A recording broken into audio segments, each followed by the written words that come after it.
নদী এসে আছড়ে পড়লো উপকূলে, সমুদ্র হিমাচল বলে উঠল, রূপমকে একটা চাকরি দাও, এমএ পাশ করে বসে আছে ছেলেটা।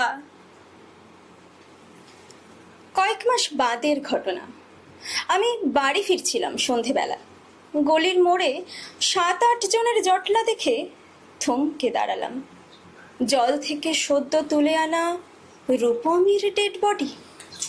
সারা গায়ে ঘাস, খড়কুটো, হাতের মুঠোয় ধরে থাকা একটা 1 টাকার কয়েন।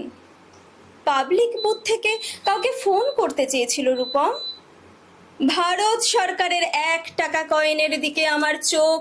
সারা গায়ে সবুজ ঘাস, ঘাস নয় অক্ষর। এমএ পাশ করতে একটা ছেলেকে যত অক্ষর পড়তে হয়, সেই সমস্ত ব্যর্থ অক্ষর ওর গায়ে লেগে আছে। একটা ছেলেকে কেন আপনারা এমএ পড়ান? কোন আহ্লাদে 8খানা বিশ্ববিদ্যালয় বানিয়েছেন? তুলে দিন।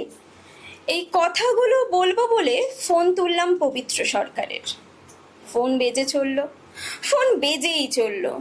20 বছর ধরে ওই ফোন বেজেই চলেছে, আরো 20 বছর বাজবে।